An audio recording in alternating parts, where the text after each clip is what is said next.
You're welcome to this session. My name is Ssebuyungo Wilber, Kivekayunga. I'm a lecturer at Nkumba University, and this course unit is Curriculum Studies. Today, we are going to look at the dimensions of curriculum. When we talk about dimensions of curriculum, we are actually talking about a box. We are looking at life as if it is a box, which is going to contain three things. Which is going to contain the knowledge, the values, and the skills. So life will have the three sides. The first side we would call, if it is a box, if life was a box, it would be having length, width, and height. But we are people, so we are using a symbolic representation of a box so that we can visualize life. So here we look at length, width, and height. These are three dimensions. And in life, that is, we call that, in curriculum, we call it dimensions. So there are three dimensions. If we are to have a whole life built up, then the person is expected to have a curriculum which can build life in three dimensions. That is the formal, the informal, and the non-formal dimension. Now, in the dimension of formal, what goes in there?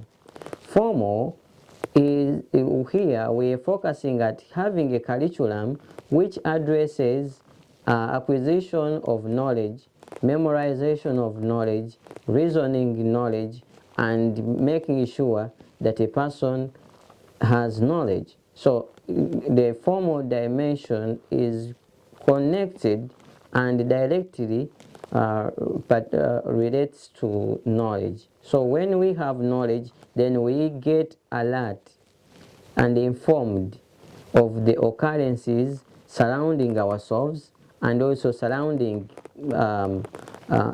other people, and also the environment at large.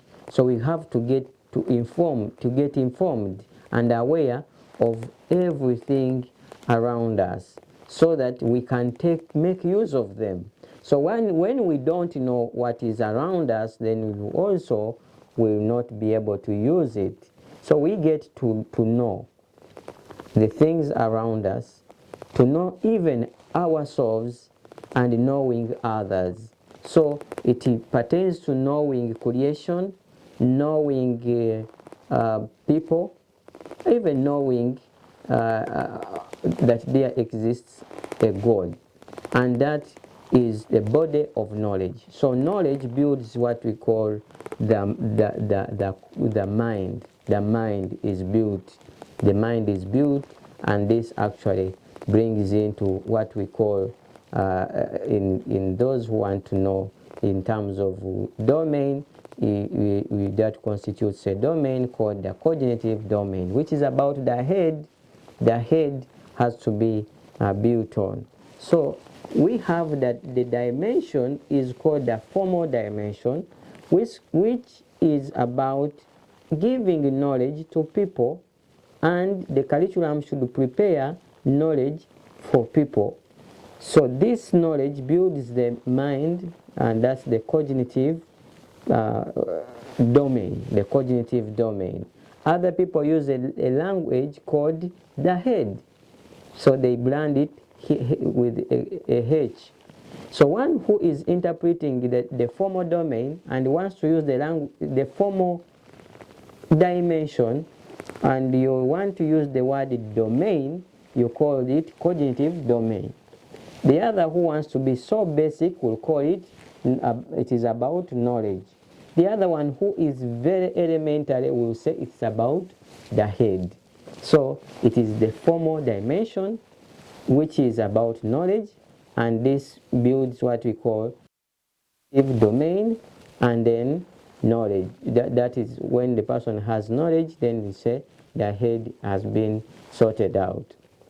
However, we have another dimension which we call the informal dimension.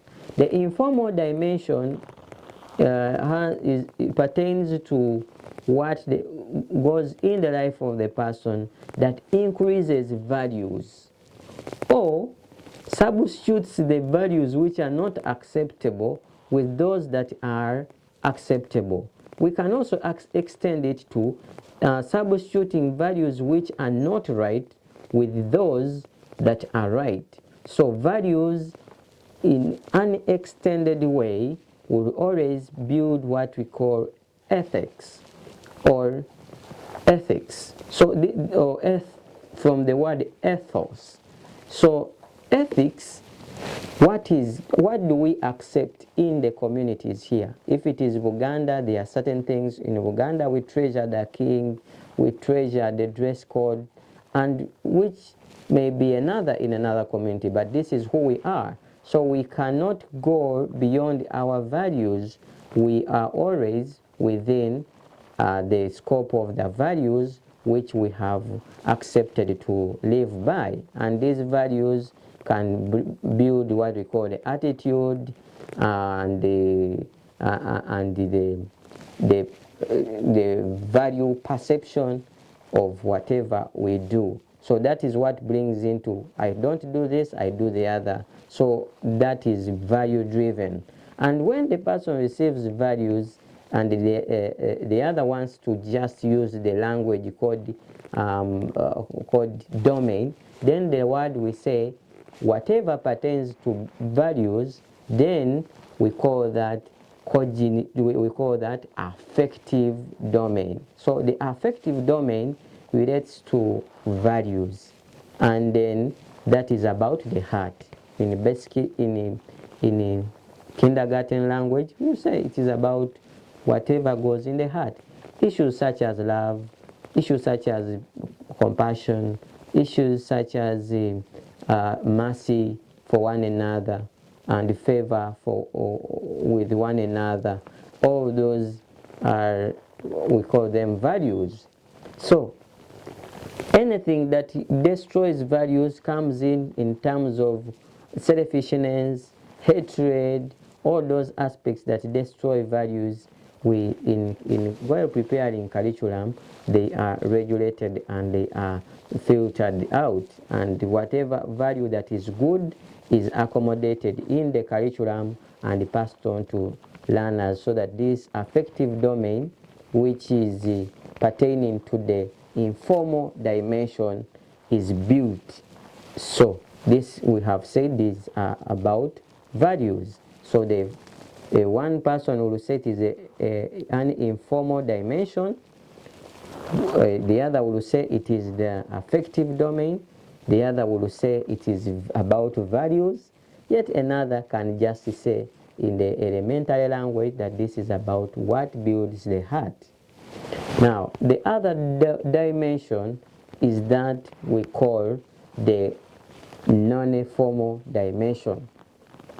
The non-formal dimension is about whatever the undertakings we have, or every action we take that will enable the learner to develop skills.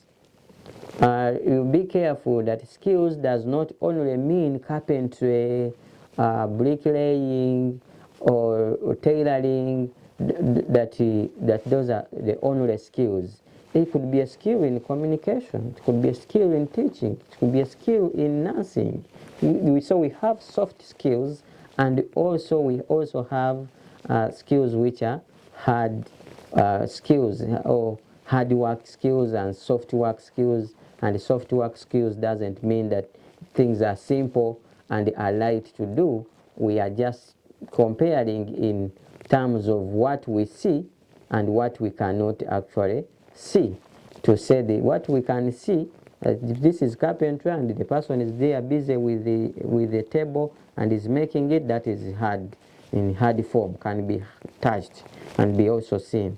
But then the other who is teaching, we cannot see, we see the action, we can, but the skill cannot be seen that this is now the teaching skill. If you find the person silent, you cannot know that the person can teach unless he has started to teach.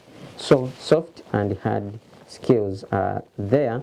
Then those skills, when the person develops skills through practice, we don't only teach learners knowledge, but they have got to practice to have this domain called the psychomotor domain. So the other who uses another word in terms of domain, it is the psychomotor domain, which means giving skills to people.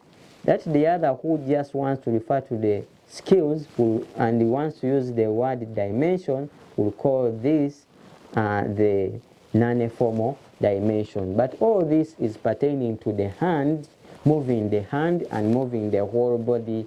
Could be a footballer and is skilled in that. Could be a journalist and is skilled in video editing, is skilled in taking video coverages, and is skilled at communicating on TV or radio. All those are skills that are developed through practice and continuous improvement of our practices. Whatever we do, we lay our hands on or our bodies on, so that causes movement. And the psychomotor is like the soul is moving together with the body. That is why it is not good to just expose people to doing without learning the principles of doing. As they receive the knowledge in the formal dimension, this knowledge will build in them some theories. They will get aware of those theories and actually principles. Then these principles are to be translated into practices, which builds. When it comes to practices, then here in the non-formal dimension, we say that the person is developing skills because he has started to do it instead of just thinking about it. So we have, in our conclusion, we have dimensions, and the dimensions are three. We have the formal dimension, the informal dimension, and also we have the non-formal dimension.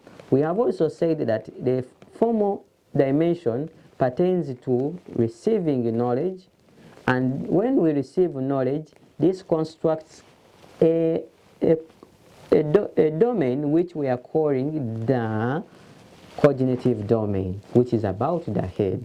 We've also looked at another dimension which we have called the informal dimension, and we say that is about the values, and these values then constitute what we one who wants to refer to this domain to this in the domain language, and you're referring to values in the domain language, then you say it's the affective domain, which is about the heart.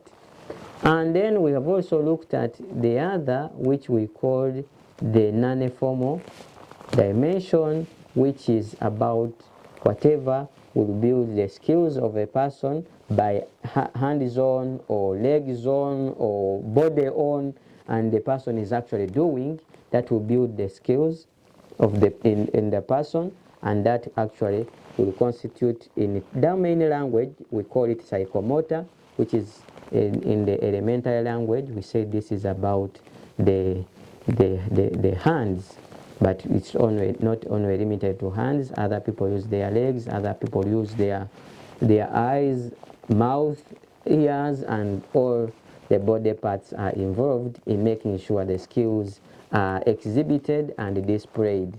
Now, given that the meaning of education is man's endeavor or any action which can be deliberate or undeliberate for the purpose or taken for the purpose of dissipating or equipping someone with knowledge, values, and skills, so that that person becomes just productive and orderly in life, or that is the meaning of education. So education summarized by having a person should have three things: knowledge, values, and skills. Not only knowledge and not only values, but the three. And also not only skills, but should have three: the knowledge, values, and skills to be balanced. That means the formal, the informal, and non-formal dimensions should be ingredients of the curriculum, or the cognitive, affective, and psychomotor domain should be ingredients of the curriculum, or in basic language, the head, the heart, and the hands should all together be involved in the learning process so that the learner receives values, knowledge, and skills at the end of the course, or at the end of the term, or the end of the week, or end of the lesson. Thank you. My name is Ssebuyungo Wilber, a lecturer at Nkumba University. This course unit is Curriculum Studies in the School of Education. Thank you for attending this session.